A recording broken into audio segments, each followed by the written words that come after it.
Hello दोस्तों, मैं Sandeep loyal आप सभी का पिनाकल कोचिंग सेंटर के इस ऑनलाइन प्लेटफॉर्म पे स्वागत करता हूं। आई होप आप सब बहुत अच्छे होंगे और अपने एग्जाम की बढ़िया तैयारी भी कर रहे होंगे। अगर आप सब तैयारी करें एसएससी स्पेशल तो फिर आप सबके लिए पिनाकल पब्लिकेशन की बुक है जो बहुत बेहतरीन है। इसमें जनरल स्टडीज़ के जो है 6500 प्लस टीसीएस एमसीक्यू को शामिल किया गया है और हर एक क्वेश्चन का जो आप सबको यहाँ पे डिटेल सोल्यूशन भी दिया गया है। आई होप आप सबके पास ये बुक होगी। डिटेल सॉल्यूशन भी आप सबको यहाँ पे दिया गया है और कोशिश इस बुक में भी ये की गई है कि आप सबको 25,000 ऐसे रेलेवेंट क्वेश्चन दे दिए जाएं जो कि टीसीएस एग्जाम में पूछ रहा है। मतलब प्रीवियस क्वेश्चनों के साथ साथ हर क्वेश्चन में डिटेल बात आप सबको बताई गई है। इन सभी क्वेश्चनों को याद करवाने के लिए वीडियो सॉल्यूशन भी आप सबको इस बुक का दिया जा रहा है। वीडियो सॉल्यूशन भी तो बहुत सी ऐसी चीज़ें होती हैं जो थोड़ा लॉजिक वे में आप सब जो है इनको याद कर सकते हैं। तो अभी हम सब आगे बढ़ते हैं, अपनी क्लास को शुरू कर लेते हैं। एक चीज़ यहाँ पे चैप्टर वाइज भी दिया गया है, इससे आप सबको जो है दोस्तों सब्जेक्ट की वेटेज का पता चलेगा। सब्जेक्ट की वेटेज का पता चलेगा। यहाँ से हम लोग जो है ज्योग्राफी हमारी पढ़ रहे हैं, तो ज्योग्राफी में अगर हम लोग देखें यहाँ पे तो लगभग 900 के आसपास क्वेश्चन आप सबको ज्योग्राफी से मिलेंगे। यानी 6500 में से 900 क्वेश्चन अगर ज्योग्राफी के तो आप समझिएगा इसकी वेटेज जो है कितनी है। और स्टैटिक जीके जो है दोस्तों ये सबसे ज़्यादा यहाँ पे है। आजकल एग्जाम में पूछी ही स्टैटिक जीके जा रही है, तो स्टैटिक जीके के आप सबको 2100 के करीबन क्वेश्चन यहाँ पे मिल रहे हैं। 2100 2100 क्वेश्चन स्टैटिक जीके के आ रहे हैं आपके, तो ये भी बहुत खास आप सबके लिए है। तो ये एग्जाम में ज़्यादा पूछा जा रहा है, जिस चीज़ की वेटेज ज़्यादा है उस पर आप सबको ज़्यादा ध्यान देने की आवश्यकता है। तो चलिए अपनी क्लास को शुरू कर लेते हैं। ज्योग्राफी है और ज्योग्राफी में हम लोग सोलर सिस्टम एंड प्लैनेट्स के बारे में पढ़ रहे हैं। इससे पहले हम लोग 25 क्वेश्चन कर चुके थे। आज अपनी क्लास को 26 नंबर क्वेश्चन से स्टार्ट करते हैं। 25 हमारे हो गए थे, 26 से क्लास को शुरू कर लेते हैं। देखिएगा, the approximate period between two consecutive new moon is dash days. दो क्रमागत अमावस्या के बीच लगभग डैश दिनों की अवधि होती है। वैसे तो हम लोग जानते ही हैं कि अगर अमावस्या है या पूर्णिमा है तो उसके ठीक 15 दिन बाद जो है अमावस्या है, तो 15 दिन बाद पूर्णिमा, उसके ठीक 15 दिन बाद जो अमावस्या आती है। तो लगभग का जो समय रहता है वो 29 दिन के आसपास का जो समय है रहता है यहाँ पे। तो सही आंसर जो है हमारा क्या होता है 29.53 दिन। कितना? 29.53 दिन जो है वो सही समय रहता है हमारा, क्योंकि एक डे रिपीट हो जाता है तो 29.53 दिनों की अवधि रहती है। एक तो होता है हमारा सुपर मून। अगर आप सबसे पूछे कि बताओ सुपर मून जो है वो क्या होता है, एक अगर आप सबसे पूछे कि बताओ ब्लू मून जो है वो क्या होता है, ब्लू मून। तो दोस्तों जो सुपर मून होता है, सुपर मून में क्या होता है कि जो चंद्रमा होता है वो सामान्य से थोड़ा बड़ा दिखाई देता है। क्या होता है वो थोड़ा बड़ा दिखाई देता है। कितना? लगभग 14% बड़ा। ये थोड़ा ज़्यादा चमकीला, ब्राइटिंग भी दिखाई देता है, ब्राइटनेस भी, तो ये ज़्यादा चमकीला दिखाई देता है, 30% तक ज़्यादा चमकीला। जो ब्लू मून होता है, जब मान लो कि किसी एक कैलेंडर महीने में 2 पूर्णिमा अगर आ जाए तो जो दूसरी पूर्णिमा होती है उसे ब्लू मून के नाम से जाना जाता है। इन ए कैलेंडर मंथ, किसी एक कैलेंडर महीने में जो है 2 पूर्णिमा आ जाए, सेकंड जो पूर्णिमा होगी, सेकंड पूर्णिमा, फुल मून कह लेते हैं चलो इसको, लेकिन पूर्णिमा लिख दिया। सेकंड पूर्णिमा जो है इसको क्या कहते हैं? इसको ब्लू मून के नाम से जाना जाता है, इसी को कहते हैं ब्लू मून। ठीक है, सुपर मून, ब्लू मून ध्यान रखेंगे। और 2 अमावस्या के बीच की दूरी, दिनों की संख्या या 2 पूर्णिमा के बीच में, तो ध्यान रखेंगे 29.53 होता है, तो 29.5 आप सब यहाँ पे देख पा रहे हैं। तो ये हमारा होगा यहाँ पे सही आंसर। चलो फिर आगे बढ़ते हैं, अपने नेक्स्ट क्वेश्चन के ऊपर आते हैं। What is the radius of the moon? चंद्रमा की त्रिज्या क्या है? ये लिखा हुआ 1.78 की पावर 10 टू द पावर 6, 79, 74, ये 74 करके ऐसे लिखा हुआ है। तो इनकी पावर लिखी 10 to the power 6 metre, 10 to the power 6, 10 to the power power और ऐसे। ठीक है, तो सबसे पहले देखिएगा चंद्रमा जो है हम लोग, एक तो मैंने आप सबको बताया था कि अर्थ हो गई है हमारी। ठीक है, अर्थ है और अर्थ से हमारा मून हो गया है। ठीक है, इन दोनों के बीच का एक तो दूरी होती है, डिस्टेंस अगर आप सबसे पूछे तो 3,84,000 किलोमीटर, 3,84,000 किलोमीटर हो गया है। एक ये जो डायमीटर आप सबसे पूछ रहा है तो ये होता है 3480 किलोमीटर। कितना होता है दोस्तों? 3480 किलोमीटर में डायमीटर होता है। अब यहाँ पे अगर आप देखेंगे तो त्रिज्या, रेडियस पूछ रखी है, तो ये डायमीटर है। जब रेडियस आप सबसे पूछिए तो रेडियस जो होगा वो कितनी हो जाएगी? इसकी हाफ हो जाएगी। तो ये कितना बन जाएगा? 1740 किलोमीटर, 1740 किलोमीटर बन जाएगा। ठीक, अब जिसमें देखिएगा आप ढूंढ ही सकते हैं 1740 जहाँ पे मिलता है, ये 78 वाला गलत है, 79 वाला गलत है। अब यहाँ दिक्कत होती है कि एक में 10 टू द पावर 5 और एक में 10 टू द पावर 6 दिया हुआ है। तो पहला तो आप क्या करेंगे, इसको मीटर में बना लीजिएगा। 1740 के आगे 1 किलोमीटर में कितने मीटर होते हैं? 1000 मीटर होते हैं। अब जो लिखा हुआ 10 टू द पावर 6 है, 1 0 2 3 4 5 6। अगर आप इनसे आगे काट दें और पॉइंट लगा दें तो आप सबको मल्टीप्लाई में कितना लिखना पड़ेगा, 10⁻6 लिखना पड़ेगा। मल्टीप्लाई में कितना आ जाएगा, 10⁻6। तो इसलिए आप सबकी जो रेडियस है हमारे यहाँ पे मून की वो 1.75 इंटू 10⁻6 मीटर हो जाएगी। ध्यान रखेंगे। यहीं पे अगर हम सबसे अर्थ का पूछता है तो भी हम लोग 12,736 और 12,714 करके बता देते हैं विषुवत और ध्रुवीय में। सन का अगर हम सबसे पूछता है डायमीटर, सन का डायमीटर तो कितना बताते हैं, 10⁸ 10⁸ लाइट ईयर में बताते हैं, प्रकाश वर्ष में। लाइट ईयर प्रकाश वर्ष में हो गया है 10⁸ 10⁸ ये सन हो गया है। 10⁸ जो है लाइट ईयर। प्रकाश वर्ष जो है वो दूरी मापने की इकाई है, जिसके बारे में आप सब जानते भी हैं। सन एक गैस का गोला बताया जाता है जिसमें सबसे ज्यादा मात्रा में हाइड्रोजन होती है, वो भी आप सबको पता होगा, है ना। और हंस बेथ नामक साइंटिस्ट ने बताया था कि अगर 4 हाइड्रोजन के नाभिक मिलते हैं तो वो एक हीलियम का नाभिक बनाते हैं। 4 हाइड्रोजन वाले मिलकर एक हीलियम बना देते हैं। उसी से ही क्या होता है, वो सन की ऊर्जा का सोर्स है। अगर आप सबसे पूछे कि द सोर्स ऑफ सन तो उसको क्या कहते हैं, 4। ऐसे लिख देता हूँ एक समझाने के लिए कि 4 हाइड्रोजन वाले मिलकर क्या बना देते हैं, एक हीलियम का नाभिक बनाते हैं। इसको बोलते क्या, हिंदी में बोल देते हैं नाभिकीय संलयन। इसको क्या बोल दिया है, नाभिकीय संलयन इसको बोल दिया है। और अगर आप सबसे पूछेगा कि बताओ सन ऊर्जा का सोर्स क्या है, ये जो है वो सन की एनर्जी का सोर्स है, सोर्स ऑफ सन एनर्जी। ये क्या हो गया दोस्तों, सोर्स है sun energy, source of sun energy. सूर्य की ऊर्जा का जो है ये सोर्स हो गया है हमारा। न्यूक्लियर आप सब करें इमेजन पढ़ के आते हैं हम लोग, इकट्ठा होना होता है न्यूक्लियर। तो नाभिकीय संलयन हो गया है हमारा। कि कहाँ पे होता है ये सूर्य के केंद्रीय भाग पे होता है, जिसको क्या बोलते हैं, कोर बोलते हैं। सूर्य के केंद्रीय भाग पे होता है जिसको क्या बोलते हैं दोस्तों, कोर बोला जाता है। अगर आप सबसे कभी पूछे कि इसका टेम्परेचर कितना होता है तो भी आप सब ध्यान रख सकते हैं, ठीक है। और ये जो सन के बाहर वाली जो लेयर होती है इसका टेम्परेचर पेपर में पूछता है। ये जो आउटर लेयर है, बाहरी सतह है, आउटर लेयर का टेम्परेचर पूछेगा आप सबसे सन का तो कितना होता है, 6000 डिग्री सेल्सियस जो है आउटर लेयर का टेम्परेचर होता है। हंस बेथ ने क्या कहा था कि हाइड्रोजन के 4 नाभिक सूर्य के केंद्रीय भाग यानी कोर पर मिलकर हीलियम का एक नाभिक बनाते हैं। इसको हिंदी में नाभिकीय संलयन कहते हैं, जो सूर्य की ऊर्जा का सोर्स है। यहाँ से सूर्य को ऊर्जा मिलती है।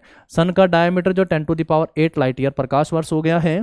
और जो सूर्य की बाहरी सतह है उसको आउटर लेयर जो है उसका टेम्परेचर अगर पूछता है तो हम लोग कहते हैं 6000 डिग्री सेल्सियस उसका टेम्परेचर है। ये दोनों पॉइंट आप सबको ध्यान रख लेने हैं। अर्थ से मून 3,84,000 किलोमीटर दूरी पर स्थित है और मून का डायमीटर 3480 किलोमीटर हो गया है। रेडियस पूछेगा तो इस तरीके से हमने इस क्वेश्चन के अकॉर्डिंग निकाल लिया है, 1.75 इंटू 10⁶ मीटर में सही आंसर हो जाएगा। चलिए फिर आगे आते हैं अपने अगले क्वेश्चन के ऊपर। अपसौर जिसको एपीहेलियन की घटना के दौरान पृथ्वी और सूर्य के बीच अनुमानित दूरी रहती है ड्यूरिंग द फिनोमिना ऑफ एपीहेलियन। ऐसा एक फिनोमिना पेरिहेलियन करके भी होता है। जैसे अपसौर कह दिया वैसे ही हिंदी में तो कह देते हैं उपसौर। क्या कह देते हैं हिंदी में, तो उपसौर कह देते हैं और इंग्लिश में कह देते हैं पेरिहेलियन करके, ठीक है। तो ये भी आप सब ध्यान रखेंगे, पेरिहेलियन।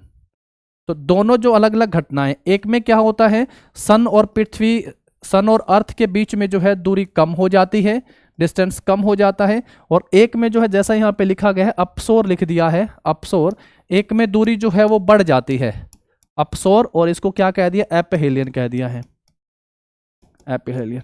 इसमें जो है सन और अर्थ के बीच में एक बार दूरी बढ़ जाती है, ठीक है। अब यहाँ पे बात यह है कि कितनी दूरी बढ़ जाती है। यहाँ जो दूरी है वो कम हो जाती है, यहाँ क्या हो जाता है, इन दोनों के बीच की दूरी कम हो जाती है। तो कितनी कम हो जाती है, तो 14.7 लिख देंगे आप, 14.7 मिलियन में हो जाएगा यहाँ पे, ये 14.7 हो जाएगा। और यहाँ पे जो दूरी है ये ज़्यादा हो जाती है, ये कितना होता है, 15.21 हो जाता है। ये कितना हो जाता है, असल में करोड़ किलोमीटर बोल देते हैं बट यहाँ पे मिलियन लिखा हुआ है तो मिलियन किलोमीटर लिख देंगे, कोई दिक्कत नहीं है। अब ये वाली जो घटना ये कब होती है दोस्तों, जब सबसे कम होता है जब सूर्य है, तो ये 3 जनवरी को होती है। ये कब होता है, 3 जनवरी को ऐसा होता है। और ऐसा कब होता है, जब सूर्य जो है, सूर्य और अर्थ के, सन और अर्थ के बीच में जो है डिस्टेंस सबसे ज्यादा हो जाता है, वो 4 जुलाई को ऐसा होता है। तो ये एक एपीहेलियन प्रोसेस, ये एक पेरिहेलियन, ये उसको उपशोर कह दिया है, सॉरी अपशोर, इट्स कॉल्ड उपशोर, ठीक है। समझ पाए हैं आप इन दोनों प्रोसेस को। सन और अर्थ के बीच में जब दूरी सबसे कम हो जाए, ऐसा दिन आता है 3 जनवरी को, जब दोनों के बीच की दूरी 14.7 मिलियन हो जाती है किलोमीटर में, या 14.7 करोड़ किलोमीटर उसको बोल दिया गया है। 3 जनवरी को ऐसा होता है। और अपसोर जिसको एपहेलियन कह दिया गया, सन और अर्थ के बीच में 15.21 करोड़ किलोमीटर डिस्टेंस हो जाता है। ऐसा 4 जुलाई को होता है। कब होता है ऐसा? 4 जुलाई को ऐसा होता है। तो अब हमसे पूछा है यहाँ पे, तो 15.2 मिलियन जहाँ पे दिख रहा है आप सबको, 152 मिलियन किलोमीटर, तो वो ऑप्शन हमारा यहाँ पे क्या हो गया है? सही आंसर हो गया है। ये 147 अगर पूछता तो ऐसा कब होता? तो ऐसा हम लोग लिखते कि ये जो है हमारा पेरिहेलियन के दौरान होता, पेरिहेलियन के दौरान ऐसा होता। तो डिस्टेंस भी आप सब बता सकते हो, करोड़ किलोमीटर में भी, नहीं तो मिलियन में भी आप सबका लिखा हो। मिलियन 10 लाख होता है, इसलिए उसने पॉइंट हटाया, उधर लेके चला गया, इसलिए वो 147 मिलियन उसको बोल रहा है। ठीक है दोस्तों, तो दोनों की डेट और दोनों का समय और दोनों की दूरी आप ध्यान रखेंगे। प्रोसेस भी आई होप आप सब ये समझ गए हैं। चलो फिर अब आगे आते हैं हम लोग, नेक्स्ट क्वेश्चन के ऊपर आते हैं। देखो जरा, Which planet is made up of thick white and yellowish clouds of sulfuric acid? कौन सा ग्रह सल्फ्यूरिक अम्ल की सफेद और पीले बादलों की मोटी परत से बना हुआ है? लास्ट क्लास देखी तो आप सब इसका आंसर कर दोगे। अगर मैं आप सबसे पूछ लूं निम्नलिखित में से किस ग्रह को पीला ग्रह भी कहते हैं, तो आप सबका आंसर क्या हो जाएगा? मंगल, जिसको लाल कह दिया है रेड प्लेनेट के नाम से, आयरन ऑक्साइड की उपस्थिति के कारण। तो ये कौन सा ग्रह है दोस्तों? वीनस, शुक्र। कौन सा ग्रह हो गया है? शुक्र ग्रह ऐसा हो गया है। तो सही आंसर क्या कर दोगे आप सब इसमें? शुक्र, क्योंकि पीला बताया तो था आप सबको, ये शुक्र हो जाएगा। अब इसको क्या कहते हैं? ट्विन प्लेनेट ऑफ अर्थ कह दिया, ये ट्विन है हमारा भाई। ये क्या है? ट्विन प्लेनेट हो गया, साथ में अर्थ लिख देता हूं। भागिनी भी ग्रह भी कहते हैं, क्योंकि ये जो है अर्थ के साइज में इक्वल है। कैसे इक्वल है भैया? ये इक्वल है, साइज में लिख दिया है, आकार में लिख दिया है, डेंसिटी में लिख दिया है। ये जो है इक्वल है, इसलिए इसको क्या कह दिया गया? पृथ्वी का भागिनी ग्रह भी कह दिया। अगर आप सबसे पूछेगा कि अर्थ के सबसे निकटतम है, नियरेस्ट टू अर्थ लिख देते हैं, नियरेस्ट टू अर्थ लिख देते हैं। अब जो जितना नजदीक होगा पृथ्वी पर, तो तापमान वालों की कमी नहीं है, बढ़ता ही रहता है टेम्परेचर। तो इसलिए जो शुक्र ग्रह है आपका वीनस, ये क्या हो गया? हॉटेस्ट प्लेनेट हो गया है। ये क्या हो गया मेरे दोस्तों? ये हो गया सर हॉटेस्ट प्लेनेट। अच्छा, जो जितना गर्म होगा उतना, जो जितना ज्यादा तपेगा उतना ज्यादा चमकेगा। तो ब्राइटेस्ट प्लेनेट हो गया भाई। ये क्या हो गया? ब्राइटेस्ट, इसको बोल दिया brightest planet of solar system. Brightest planet हो गया है हमारा। तो ये कुछ बातें हैं जो आप सबको वीनस यानी शुक्र ग्रह की ध्यान रख लेनी है। और मैंने आप सबको लास्ट टाइम भी बताया था, एक बार फिर आप सबके लिए रिपीट कर देता हूं। अगर आप सबसे ये चीजें पूछी जा रही हैं कि जो है नंबर पे कौन से नंबर पे आता है, तो आप सब आंसर कर देंगे बहुत आसानी से। तो जैसे मैंने आप सबसे कहा कि भैया ये हो गए हैं हमारे सूर्य देवता, ये सन, और इनके हिसाब से ये फर्स्ट, सेकेंड, थर्ड, फोर्थ, 5, ये 6 नंबर पे, ये 7 पे, ये 8 पे, ऐसे। और अब हम लोग बैठाते चलते हैं भैया। ये बैठाया हमने फर्स्ट नंबर का, ये बैठाया हमने सेकंड नंबर का, ये बैठाया हमने तीसरे नंबर का, ये चौथे नंबर का, ये पांचवें का, ये 6 नंबर पे, उसके बाद ये 7th नंबर पे, और ये हो गया हमारा 8th नंबर पे। अब इनकी पोजीशन हम सबसे पूछ रहा है, तो हम लोग अब इनकी पोजीशन बताते चलेंगे। सबसे नजदीक वाला याद रखना है, बस मरकरी यानी बुध हो गया है। उसके बाद एक छोड़ के बनाते चलना है। बुध के बाद बृहस्पति को छोड़ा तो कौन सा आ गया? अपना वीनस आ गया है, शुक्र आ गया है। उसके बाद शनि को छोड़ा तो संडे पृथ्वी वालों के लिए हो गया है। तो क्या आ गया भैया? यहाँ पे आ गया सर अर्थ। अब फिर मंडे छोड़ा तो हमारा मंगल आ गया है, मंगल ग्रह है। उसके बाद बुध को छोड़ा तो ये हमारा बृहस्पति आ गया है, बृहस्पति ग्रहों में सबसे बड़ा। फिर शुक्र को छोड़ा तो ये आप क्या आ गया? शनि। उसके बाद अरुण और वरुण करके आप सब ध्यान रख लोगे, अरुण और वरुण। मुझे नहीं लगता अब किसी को कोई दिक्कत होने वाली है, सब लोग अपना आंसर यहां से कर देंगे। इसलिए देखो शुक्र को नजदीक बनाया, बिल्कुल इसके साथ लगता है। सबसे नजदीक पूछेगा तो बुध हो गया, सबसे दूर पूछ लेगा तो क्या आंसर कर दीजिएगा दोस्तों? वरुण सबसे दूर में आ गया है। चलिए आगे बढ़ते हैं, अपने नेक्स्ट क्वेश्चन के ऊपर आते हैं इसके बाद फिर। The dash is responsible for earth magnetic field. पृथ्वी के चुंबकीय क्षेत्र के लिए जिम्मेदार कौन है? पृथ्वी के चुंबकीय क्षेत्र के लिए आंतरिक कोर जिम्मेदार है ना, मेंटल नहीं, बाह्य कोर बिल्कुल। चुंबकीय क्षेत्र के लिए कौन सा हो गया भाई? आउटर कोर हो गया, बाह्य लेयर। बाह्य कोर जो है इसको कहेंगे हम लोग, ठीक है। आंतरिक नहीं, बाह्य कोर जो है, या फिर ये जो होगा पृथ्वी के चुंबकीय क्षेत्र के लिए जो है जिम्मेदार है बाह्य कोर। एक बार आप सबको इनके बारे में थोड़ा सा बता दूं, यहां से देखोगे। देखो अगर आप लोग बनाए यहाँ पे, ये हमारी अर्थ, इसके बाहर ये वाला हमारा मेंटल, इसके बाद ये वाला हमारा क्रस्ट, ठीक है। पृथ्वी की इंटरनल स्ट्रक्चर को 3 भागों में बांट लिया। पहले नंबर पे हम लोग लिख देंगे यहाँ पे, ये हमारा हो गया क्रस्ट, हिंदी में कह देते हैं भूपरपटी। ये दूसरे नंबर पे जो है ये हो गया हमारा मेंटल।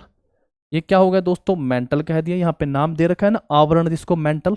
ये तीसरे नंबर का जो है दोस्तों इसको कह देते हैं हम लोग, यहाँ लिख लेते हैं, ये हो गया है हमारा कोर।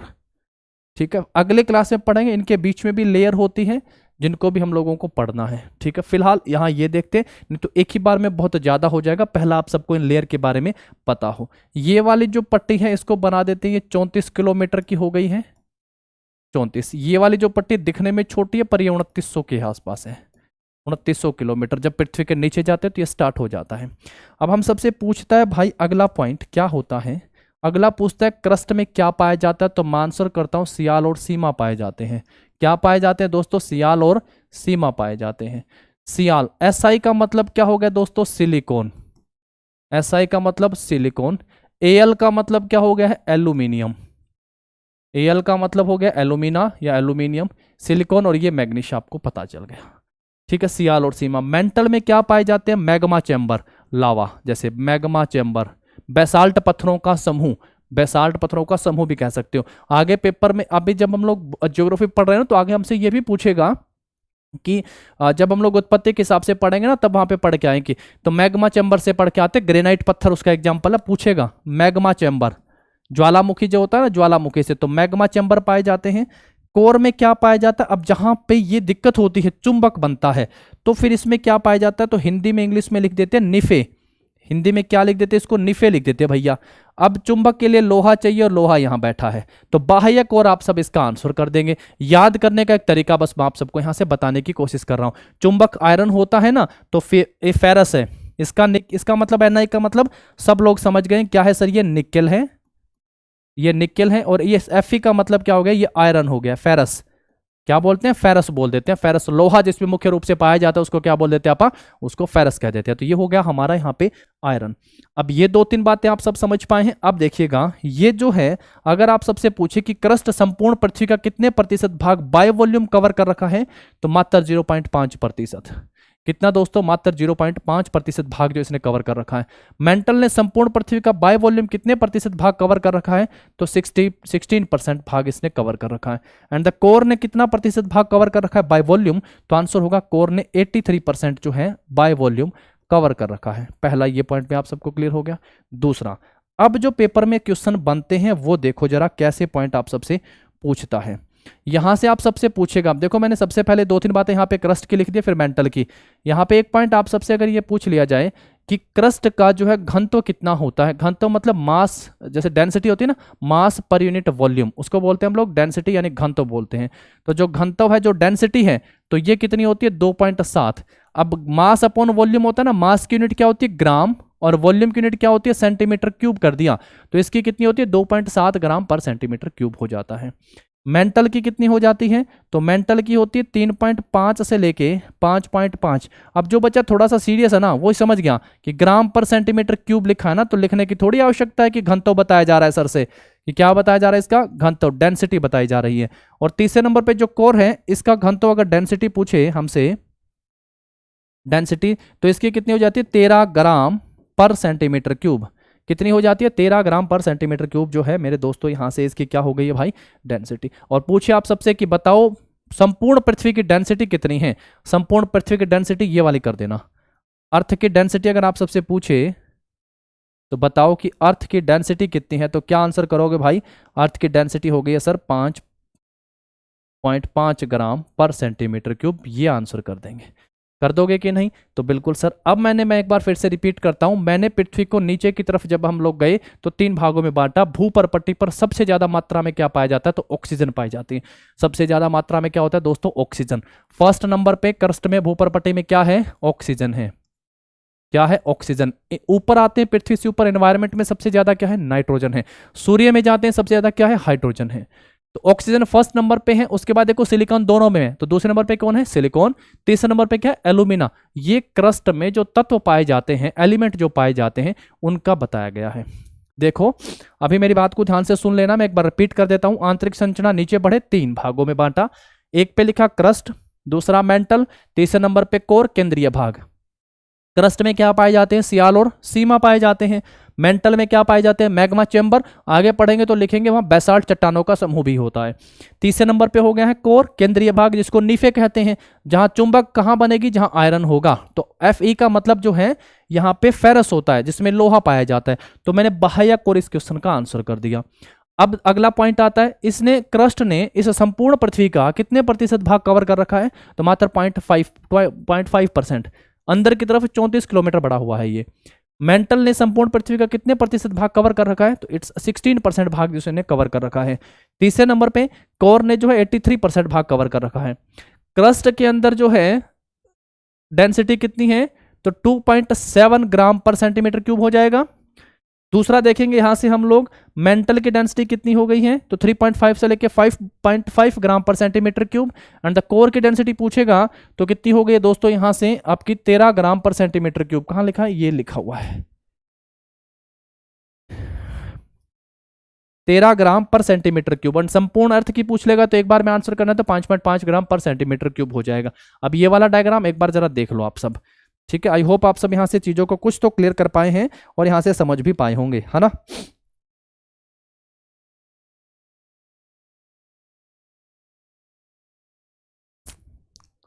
बताओ क्लियर। एक चीज थोड़ा गड़बड़ हो गई, बाय परसेंट वॉल्यूम जो है इसको ठीक कर लीजिएगा। बाय परसेंट वॉल्यूम इसको ठीक कर लीजिएगा। ये जो है 83% यहाँ है, 83%। और ये जो होगा 16% यहाँ होगा, ठीक है। ये 16% बाय परसेंट वॉल्यूम, ठीक है। इसको थोड़ा ठीक कर लेना है। चलो फिर आगे अपने नेक्स्ट क्वेश्चन के ऊपर आते हैं हम लोग। देखो जरा, the process that moves elevates और builds up portions of the earth crust is called. किस प्रक्रिया के द्वारा पृथ्वी की भूपर्पटी, मतलब अब जब पहली बार अगर आप पढ़ रहे हैं तो आपको जब भूपर्पटी का नाम सुनाई देगा, क्रस्ट देखेंगे ना, तो आपको दिक्कत नहीं होने वाली है कि भूपर्पटी और क्रस्ट क्या है। तो पृथ्वी की आंतरिक संरचना, जब इंटरनल स्ट्रक्चर हम लोग पढ़ते हैं तो सबसे ऊपर वाली जो लेयर है उसको हम लोग क्रस्ट या भूपर्पटी कह देते हैं, ठीक है। तो जब वो ऊपर उठती है या निर्मित होती है तो उसको क्या कहते हैं, तो उसको क्या कहते हैं भैया, उसको पटल विरूपण कहा जाता है। उसको क्या कहा जाता है, उसको डायस्ट्रोफिज्म कहा जाता है। पटल विरूपण नाम उसको दे दिया गया है, ठीक है। नेक्स्ट देखो फिर इसके बाद अगला क्वेश्चन, मंद ज्वार भाटा कब आता है, व्हेन आर नीप टाइड्स प्रोड्यूस्ड, मतलब बहुत कम गति से। अब तो ऐसा पूछ लेता कि बहुत तेज जो है ज्वार भाटा दीर्घ तेज गति से कब आता है, तो वो कब आता है, जब सूर्य, चंद्रमा और पृथ्वी तीनों एक ही लाइन में होते हैं। जब तीनों एक ही लाइन में होते हैं तब जो है, जैसे हम लोग अमावस्या पूर्णिमा बोलते हैं, तो जब तीनों एक ही लाइन में होते हैं तब क्या होता है दोस्तों, तेज ज्वार भाटा आता है।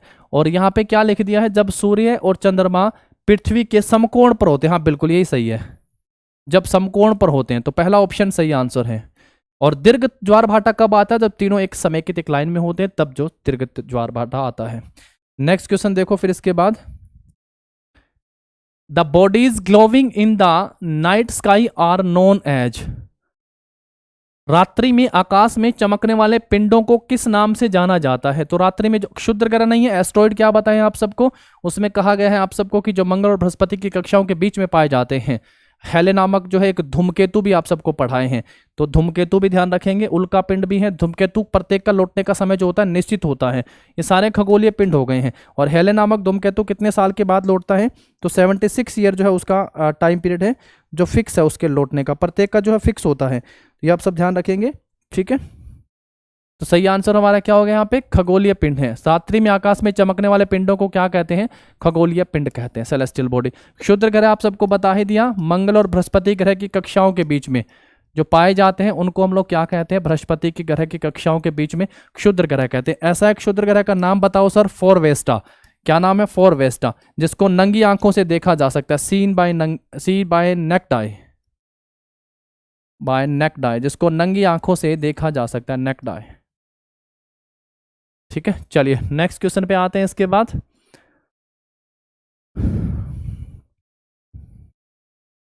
लूसीफर किस ग्रह का एक अन्य नाम है, लूसीफर जो है वो किस ग्रह का नाम है, Lucifer is another name for the planet. किस ग्रह का दूसरा नाम है लूसीफर, बृहस्पति का, मंगल का, शुक्र का और शनि का। सबसे ज्यादा क्वेश्चन ही वीनस से पूछे गए हैं, शुक्र ग्रह से।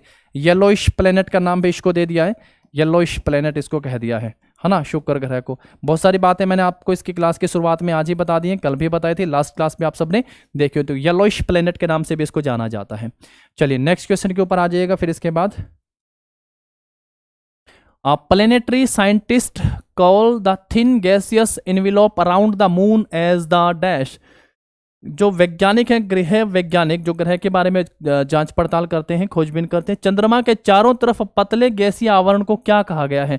जो चंद्रमा के चारों तरफ है उसको बाह्य मंडल, चंद्रमा के चारों तरफ है तो क्या कह दिया है? लूनार एक्सोस्फीयर कह दिया है। बाह्य मंडल है तो उसको लूनार एक्सोस्फीयर कह दिया गया है यहाँ पे, जो चंद्रमा के चारों तरफ बाहर की तरफ बना हुआ है। चलिए नेक्स्ट क्वेश्चन पे आ जाइएगा फिर इसके बाद। How many degrees does the earth rotate about its own axis in 1 hour? पृथ्वी अपनी ही धुरी पर 1 घंटे में कितनी डिग्री घूमती है?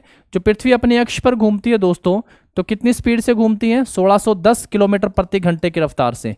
और ऐसा घूमते हुए जो एक चक्कर, एक रिवोल्यूशन जब ये निकालती है, एक चक्कर कंप्लीट करती है, तो इसको कितना समय लग जाता है? इसको समय लगता है 23 तो घंटे लगते हैं, 23 घंटे। फिर इसको 56 तो मिनट लगते हैं, मिनट्स, और 4 सेकंड का समय लगता है। तो हम लोग लगभग इसको कितना लिखते हैं? 24 आवर लिख देते हैं। कितना लिख देते हैं? 24 घंटे लिख देते हैं।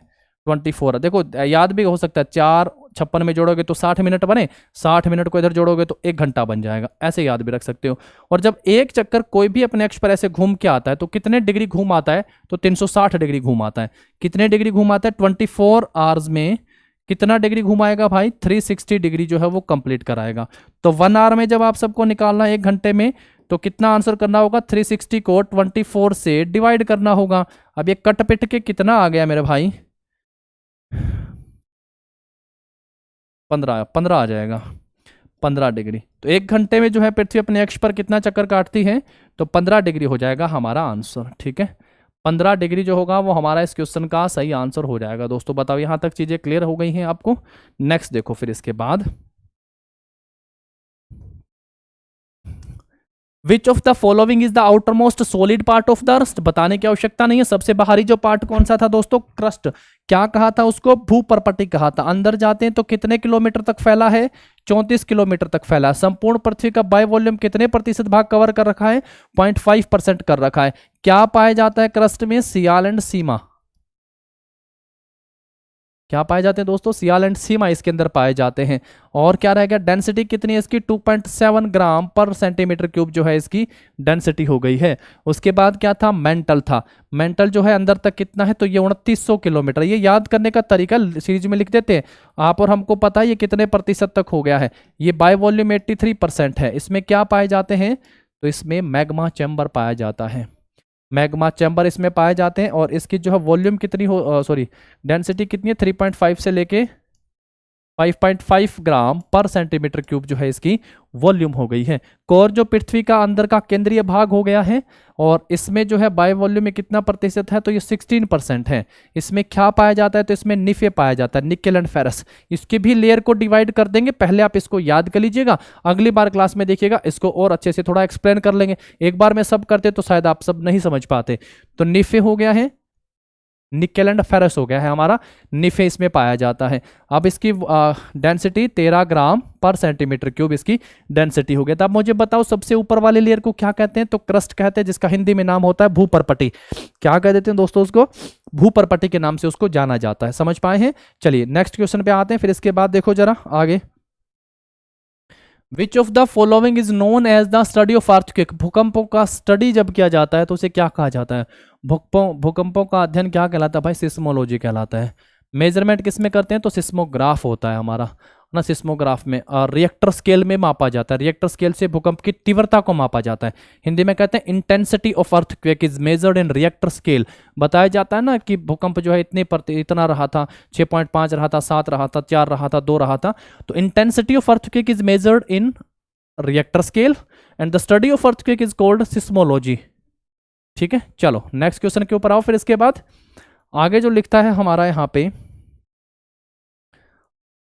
Which of the following is the outer layer of earth that is made of plates which fit together like a jigsaw puzzles, tectonic plate बोलते हैं ना, टेक्टोनिक प्लेट आपस में जैसे जबड़ों में फंसी होती है।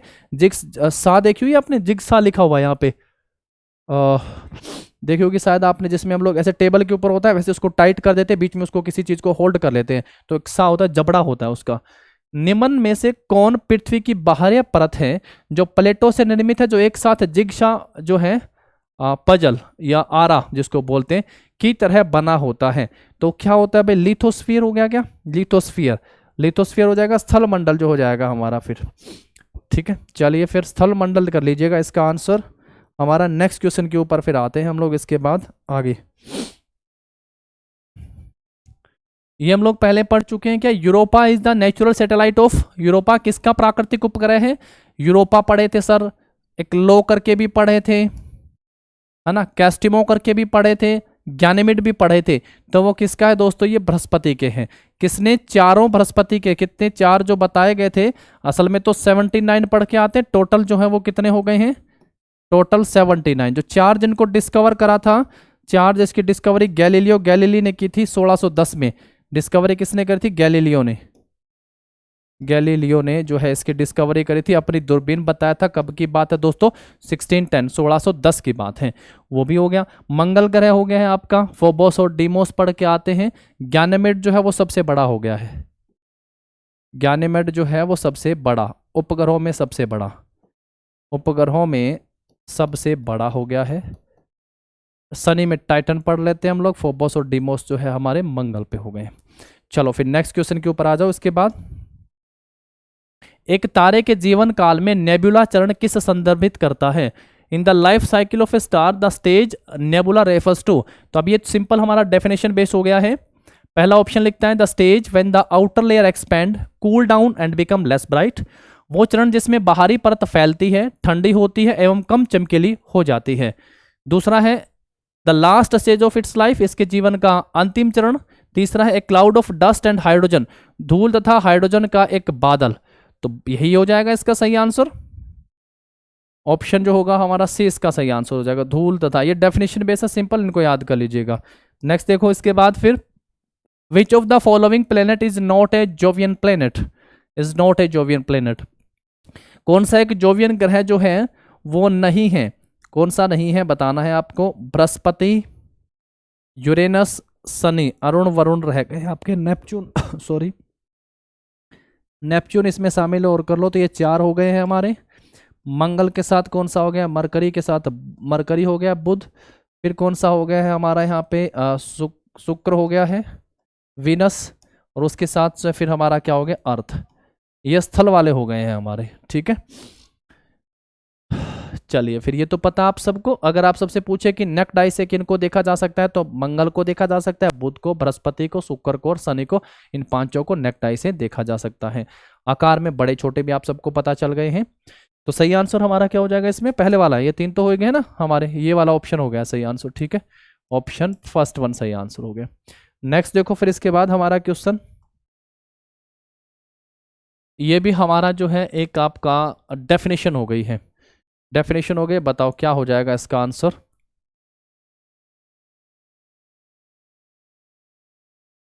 बताओ, Baily beads can be observed during a, Baily beads को किस दौरान देखा जा सकता है? बृहस्पति का ग्रहण, आंशिक सूर्य ग्रहण, चंद्र ग्रहण या पूर्ण सूर्य ग्रहण। तो किस दौरान जो है वो देखा जा सकता है? तो पूर्ण सूर्य ग्रहण के दौरान जो है, पूर्ण सूर्य ग्रहण के दौरान बेली बीड्स को देखा जा सकता है।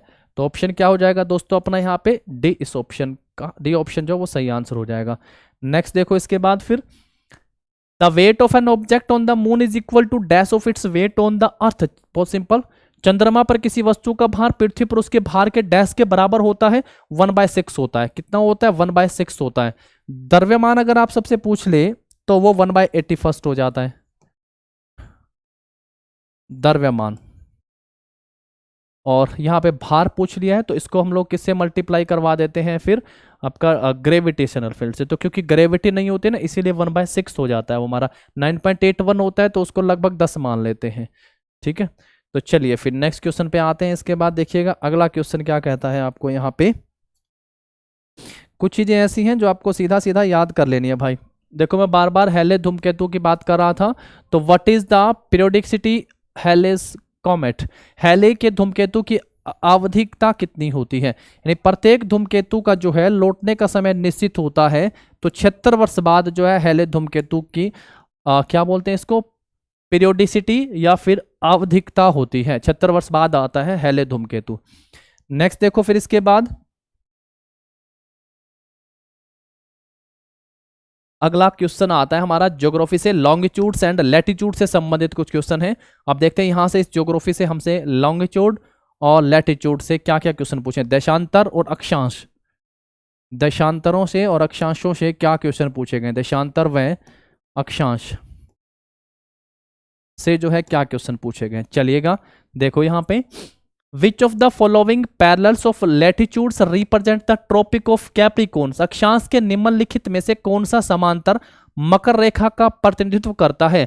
भूमध्य रेखा के उत्तर में 23.5 डिग्री जो होता है, उत्तरी गोलार्ध में 23.5 डिग्री भूमध्य रेखा के ऊपर, तो उसको क्या कहते हैं दोस्तों, उसको कहते हैं कर्क रेखा। क्या कहते हैं उसको, कर्क रेखा कहते हैं। और दक्षिण में 23.5 डिग्री जो होता है उसको क्या बोलते हैं, उसको मकर रेखा बोलते हैं। उसको क्या बोला जाता है, मकर रेखा कह दिया जाता है, मकर रेखा, ये ध्यान रखेंगे आप सब, ठीक है। ये आर्कटिक और अंटार्कटिक वर्त हो गए, ये दोनों पॉइंट हमारे इंपॉर्टेंट हो गए हैं। कर्क रेखा भारत से पास होती है, भारत के 8 राज्यों से गुजरती है। कर्क रेखा भारत के कितने राज्यों से गुजरती है, तो भारत के 8 राज्यों से जो है कर्क रेखा गुजरती है। 8 स्टेट हो गए, 8 राज्यों से गुजरती है। इसकी भी आप देखेंगे बिल्कुल मध्य से ये गुजरती है, तो इसकी एक ट्रिक करके भी लिखा होता है ऐसे, मैं आप सबको बताऊं तो गमछा लिखता होता है और छार और फिर मित्र और पर। भाई किसी दोस्त ने बनाई, बहुत बढ़िया तरीके से आप इन 8 राज्यों के नाम यहां से याद कर सकते हो। इसका मतलब हो गया यहाँ पे आपका गुजरात, फर्स्ट 1 स्टेट जो है वो ध्यान रखोगे गुजरात। यहां से मध्य प्रदेश हो गया आपका सेकंड। उसके बाद जो है आप इस छा से छत्तीसगढ़ ध्यान रखोगे, छत्तीसगढ़, छत्तीसगढ़ हो गया है। उसके बाद देखिएगा इस छा से जो है आप सब झारखंड याद रखोगे। ये वो 8 भारत के राज्य हो गए हैं जिनसे जो है आप देखेंगे कि कर्क रेखा भारत से पास होती है। इससे रैसे ध्यान रखोगे 5th नंबर पे राजस्थान। क्या हो गया दोस्तों, राजस्थान ध्यान रखना है आपको। इस मी से ध्यान रखोगे क्या नाम है, मिजोरम, मिजोरम। ये हो गया आपका 6th नंबर का। इस तरह से ध्यान रखोगे आप सब, आपका सॉरी फर्स्ट सेकंड होना चाहिए था, सेकंड हो गया। और इस तरह से क्या हो गया 7th नंबर का आपका त्रिपुरा, त्रिपुरा। और इस पैसे ध्यान रखोगे पश्चिम बंगाल यानी वेस्ट बंगाल। ये हो गए हैं आपके 8, ठीक है दोस्तों। तो इन 8 को आप सबको ध्यान रखना है जिनमें से भारत में कर्क रेखा गुजरती है। तो कर्क रेखा जो है भारत के कितने राज्यों से गुजरती है, 8 राज्यों से। ऐसे करके गुजरात, मध्य प्रदेश, छत्तीसगढ़, झारखंड, राजस्थान, त्रिपुरा, पश्चिम बंगाल और मिजोरम। ये लास्ट 1 को कंसिडर मत कीजिएगा, टोटल बना लीजिएगा कि ये पश्चिम बंगाल जो होगा आपका, ठीक है। अब हमसे पूछा है कि समांतर मकर रेखा के समांतर है, तो मकर रेखा के समांतर है, तो ऑप्शन कौन सा सही आंसर कर देना है, सी ऑप्शन आपको यहां से इसका सही आंसर कर देना है, ठीक है। चलो फिर आगे बढ़ो, अपने नेक्स्ट क्वेश्चन के ऊपर आ जाओ। इसके बाद देखो क्या लिखता है, Ganga Brahmaputra basin, Ganga Brahmaputra basin lies between dash latitude, Ganga Brahmaputra basin dash अक्षांशों के बीच स्थित है। तो ये भाई सीधा याद करोगे 10 डिग्री उत्तर से लेके 30 डिग्री नॉर्थ हो गया है। तो इन अक्षांशों के बीच में जो है आपका गंगा ब्रह्मपुत्र बेसिन जो है वो आता है, ऑप्शन डी सीधा सीधा। ऐसे क्वेश्चन तो वन आप सब याद करिएगा, ठीक है। नेक्स्ट देखिएगा इसके बाद फिर अगला क्वेश्चन, भारत के मानक मेरिडियन के रूप में किस देशांतर को चुना गया है, which longitudes has been selected as the standard meridian of India. तो भारत के मानक मेरिडियन यानी मानक मध्याह्न समय जो है वो 82.5 डिग्री हो गया है, 82 82.5 डिग्री। तो ये नहीं है 32 है, ये 31 है, तो 82.5 डिग्री। और वो भी पूर्वी लिखा ना, ईस्ट 82.5 डिग्री। देखो 82 डिग्री को ऐसे लिख दिया, ये मिनट हो गया है, समझ पा रहे हैं आप सब इस चीज को। ये तो हो गया 82.5, ये तो हो गया 82 डिग्री, इसके साथ ये क्या लिखा हुआ है 30 मिनट लिख दिया गया है। नहीं तो टोटल अगर लिखा जाता तो ऐसे लिख देते 82 1 ऐसे 82.5 डिग्री पूर्वी देशांतर, हिंदी में लिखेंगे तो पूर्वी देशांतर हो गया है। ये भारत में कहाँ से गुजरती है, तो ये यूपी में मिर्जापुर के नजदीक से जो है भारत से गुजरती है। फिर भी अगर पूछा जाए कि 82.5 डिग्री पूर्वी देशांतर जिसे भारत का मानक मध्याह्न समय माना गया है, जो जीएमटी जो ग्रीनविच टाइम है, जीएमटी से कितना आगे है, तो जीएमटी से 5.5 घंटे आगे है। तो 5 घंटे ऐसे लिखेंगे, 5.5 घंटे आगे है, नहीं तो 5.5 लिखते। और ये भारत के कितने राज्यों से गुजरती है? तो भारत के 5 राज्यों से, भारत के 5 राज्यों से ये पास होती है, 5 राज्यों से। वो राज्य कौन से हैं? वो राज्य यूपी हो गया, वो राज्य फिर एमपी हो गया मध्य प्रदेश, वो राज्य फिर आंध्र प्रदेश हो गया, फिर वो राज्य छत्तीसगढ़ हो गया है, छत्तीसगढ़। कौन सा राज्य हो गया? छत्तीसगढ़। उसके बाद फिर वो कौन सा है दोस्तों? उड़ीसा। ये 5 स्टेट हो गए हैं जिनमें से भारत की मानक मध्याह्न रेखा 82.5 डिग्री पूरे देशांतर गुजरती है। तो ये पॉइंट भी आप सबको क्लियर कर लेना है यहां से, ठीक है। चलिए फिर आगे बढ़ते हैं, नेक्स्ट क्वेश्चन पे आते हैं। सही आंसर हमारा ऑप्शन ए होगा यहां से, 82.5 डिग्री पूर्वी देशांतर। ऑप्शन ए पे चले जाना है। नेक्स्ट क्वेश्चन को देखिएगा इसके बाद फिर, 90 डिग्री पूर्व मध्याह्न कहां से नहीं गुजरता है? 90 degree the 90 degree east meridian does not pass through. तो पूर्वी जो बताया गया कहां से नहीं गुजरता है? तो दोस्तों ये मेघालय से नहीं गुजरती है, मेघालय से नहीं गुजरती है, या फिर ये सिक्किम से नहीं गुजरती है, या भूटान है। 4 ऑप्शन आप सबको दिए हैं। देखो अब यहाँ पे मैं आप सबको बताऊं कि बांग्लादेश से तो गुजरती है, भूटान से भी गुजरती है। इसके बाद 2 ऑप्शन है आप सबके लिए, सिक्किम और दूसरा ऑप्शन जो है मेघालय है। यहाँ से आप सबको बताना है कि कहाँ से नहीं पास होती है, सिक्किम से पास नहीं होती है कि मेघालय से पास नहीं होती है। पूर्व में कहाँ से पास नहीं होती है? तो ये सिक्किम से पास नहीं होती है, सिक्किम से, ठीक है। मेघालय से गुजरती है। 90 डिग्री ईस्ट जो है ये मेघालय से पास होती है, सिक्किम से नहीं होती है। भूटान बांग्लादेश भी आंसर हो जाएगा हमारा। चलिए फिर इसके बाद आ जाइएगा अपने नेक्स्ट क्वेश्चन के ऊपर। भारत डैश के उत्तर में स्थित है। तो भूमध्य रेखा से भारत कहाँ पे स्थित है दोस्तों? उत्तर में स्थित है। भूमध्य रेखा से भारत उत्तर में स्थित है, इसलिए भारत से कौन सी रेखा पास होती है? 23.5 डिग्री। जब हम लोग पढ़ते आते हैं ना, कर्क रेखा भारत से पास होती है, ठीक है। मकर रेखा नीचे, भूमध्य रेखा के ऊपर हो गया कर्क, नीचे पढ़ के आते तो मकर रेखा हो गया। तो ये हमारा प्राइम मेरिडियन टाइम हो गया है। तो सही ऑप्शन क्या हो जाएगा इसका? हमारा ऑप्शन जो होगा सी, सो हमारा इस क्वेश्चन का सही आंसर हो जाएगा। तो दोस्तों ये हो गए हैं हमारे 50 क्वेश्चन यहाँ पे कंप्लीट, 50 क्वेश्चन आज के हमारे, ठीक है। मिलते हैं नेक्स्ट क्लास में, तब तक के लिए पढ़ते रहिएगा, आगे बढ़ते रहिएगा, अपने एग्जाम की तैयारी को बढ़ाते रहिएगा। और आप सभी को आपके एग्जाम के लिए बेस्ट विशेष हैं। 50 क्वेश्चन है, वीडियो देखने के बाद आप सब जो है एक बार बुक में से भी अपने आंसर मार्क कर लीजिएगा। अभी यहाँ तक जो हम लोग पढ़े ना, कुछ एक चीज़ें तो समझने वाली आ रही हैं, लॉजिक बेस है, लेकिन कुछ एक चीज़ें भी डेफिनेशन आप सब देख पा रहे, तो डेफिनेशन तो आप सबको सीधा याद कर लेना है, ठीक है। डेफिनेशन आप सबको सीधे अपने माइंड में सेट करना है। तो मिलते हैं नेक्स्ट क्लास में, थैंक यू।